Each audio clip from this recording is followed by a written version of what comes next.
There's another issue. And, folks, this is illustrative of what's happening throughout the country. It is illustrative of what happens when a state goes crazy. California, here I come. Remember that song, Mr. Producer? You ever hear that song? Oh, you both have? I'm sorry, it's not hard rock, But California, here I come. Right back where I started from. I could go on, but I won't. The point is this. Productive people, that is, small business people and big business people, are leaving California in droves. People are leaving California also because they can't afford it anymore. They're also leaving because other states don't tax them or regulate them the way the state legislature and these independent fiefdoms do that have been set up all over the state. But I want to show you how bad it's gotten, because California today is America 5 years from now. It's America 5 years from now. Wall Street Journal. Metropolitan area governments in California are adopting plans that would require most new housing to be built at 20 or more to the acre, which is at least 5 times the traditional quarter acre per house. So first of all, what if private property rights here? What if somebody's been holding land and they hope to develop it, and so, well, that's out the window, isn't it? Number 2, do most people live on 20 acres of land? Is that what they mean when they say they're protecting the middle class and the lower middle class? Is that what they mean? State and regional planners also seek to radically restructure urban areas, forcing much of the new hyper-density development into narrowly confined corridors. In other words, we are moved into smaller and smaller and smaller areas. You see, folks, that way the government can manage us a little bit better, control what we do, limit our mobility, limit our options. Smaller and smaller areas. Isn't that what we all grew up? So in other words, in the urban areas, smaller and smaller areas, and to close down suburban areas and outer suburban areas, force people onto bigger lots, meaning they can't afford it. So force them into these urban areas too. In San Francisco and San Jose, the Association of Bay Area Governments has proposed that only 3% of new housing built by 2035 would be allowed on or beyond the urban fringe, where current housing ends and the countryside begins. Over 2/3 of the housing for the projected 2 million new residents in these metro areas would be multifamily, that is, apartments and condo complexes, and concentrated along major thoroughfares. Yes, we have to get our urban planning down here. Smaller and smaller areas near thoroughfares. Oh, and more than that, mass transportation.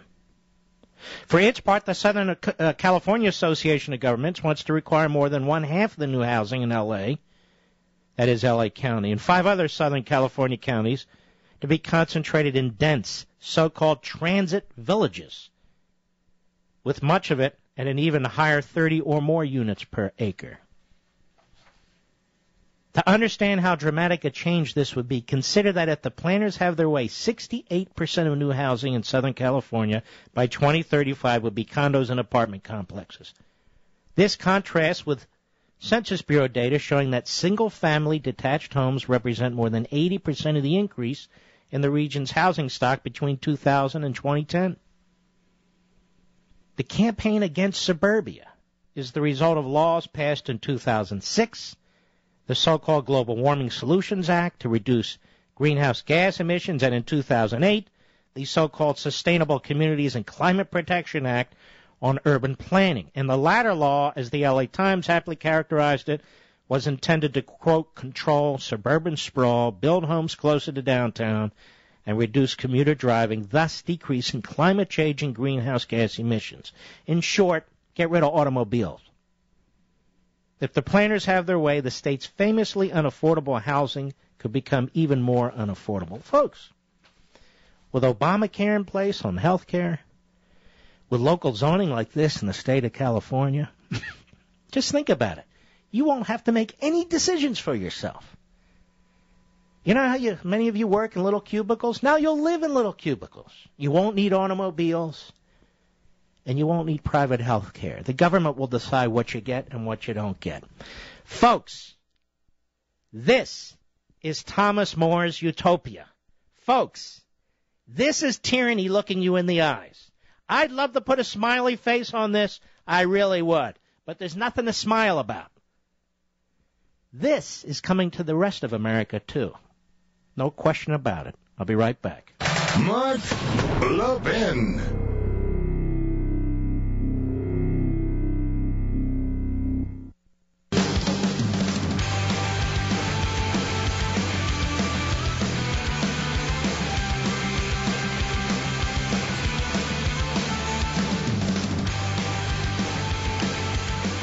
Okie I'm interested in what you think about these things.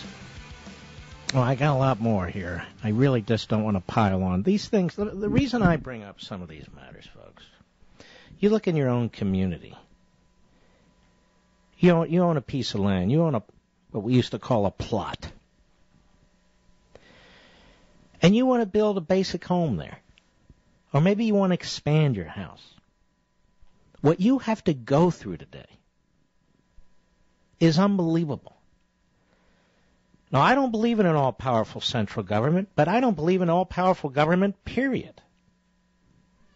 You see, we've gone well beyond a neighbor keeping up their home or somebody painting their garage door in pink and their shutters in purple or somebody living with 40 cats. We get all that.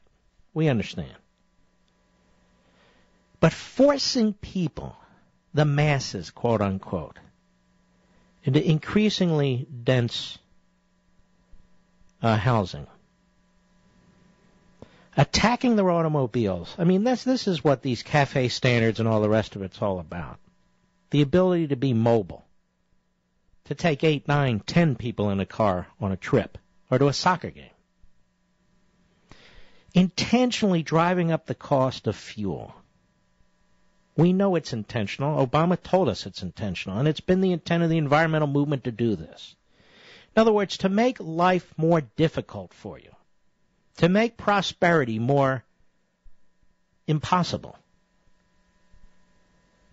is really disgusting. And the problem is the poison that is what the left is doing. I mean, it reeks at the local, state, and federal level. In my lifetime, really, in 20 or 25 years, California has turned from the most progressive state, and I'm not talking ideologically, I'm talking economically,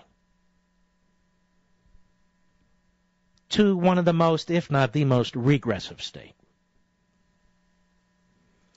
And what is this all based on? False science of global warming, population control and manipulation. Do you know, between the two coasts, we've talked about this before, if you get in an airplane, you're driving from the East Coast to the West or the other way around, see all that land in between? Every now and then you come upon a city in the Midwest, or depending on your route, the Southwest, the North. But outside of these urban areas, outside of the suburbs, there's a massive amount of unadulterated land in this country. About 94% of the land mass is undeveloped.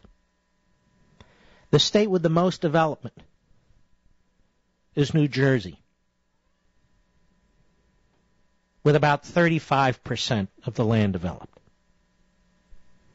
Every other state, it's less. Our country's not overdeveloped. We're not running out of land. We're not running out of natural resources. We're running out of liberty. We're running out of private property rights. The government just keeps pushing us around, coercing us. Whether it's your local, city, township, county, with their zoning rules, which are out of control, or your state, which piles on top of the federal government with the phony environmental laws and so forth, and, of course, the federal government, which we've talked about ad nauseum. The government comes between you and your private property endlessly, not just through taxation and regulation, but through zoning, control of the automobile, and so much more. I don't have an answer right now, folks, but I'm going to tell you what's happening in California is going to spread east and do it fast. I'll be right back.